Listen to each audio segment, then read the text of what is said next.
Abbey was diagnosed with autism at about 2.5 years old. And Abby's been in speech since she was, what, 2.5? 2.5. And you finished with school at 2.5, but then we kept going with speech, didn't we? Yes. And we're still in speech right now. Yeah. So one of the things I always used to say about Abby's language was she had a problem with pragmatics. That was conversational language, talking about things, staying on topic, really accessing expressive language, sharing opinions and ideas and thoughts. Oh, yeah. That was a big problem, right? Right. Okay, so then I discovered, remember what I discovered What about did you your discover? language? That you were thinking in memories. And I knew that when Abby was in about 7th grade. So I went to her speech therapist and I said, she's thinking in memories. She's using memories to describe life and things in life.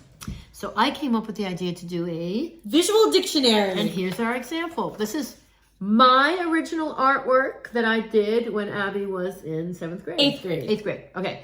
So this is a memory. Why don't you tell us about this place? This place is the clubhouse, which made me a lot of anxiety. And when I'd see a place I didn't like, I'd go, that's the clubhouse. Correct. And in the clubhouse, it gave Abby a lot of anxiety, and she was very nervous.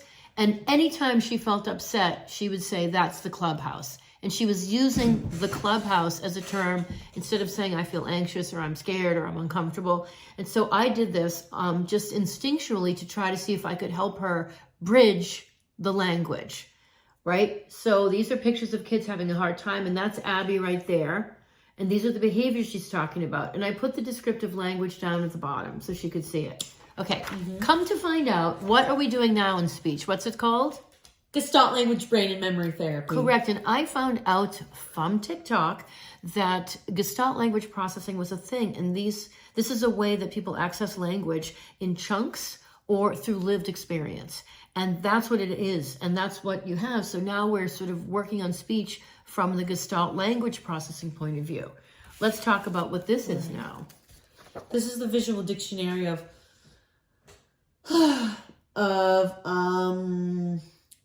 my brain and memory therapy. Right. So Abbey is working with a therapist using AI to help her see if she can take her exact memories and thoughts, exactly the way her brain works, but maybe add a step with the feeling word. So Abbey puts things in categories and memories. Memories, what do mermaids represent?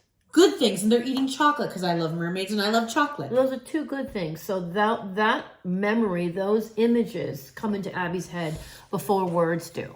So we thought if we gave her a visual and we added the words, which mean? I could say, that's sweet, I'm so excited, I feel good, oh, I like that. Right, that's the language. So we're not trying to change the way her mind works. We're trying to actually honor it, but maybe add that step to see if we can bridge so that she can have the thought, but connect this thought to these words, right? And then she can be understood, and people can understand what she's saying, and she can self-advocate and be more social. That's right. Right? And so you've been doing it great. We want to also share with you this book that was sent to me.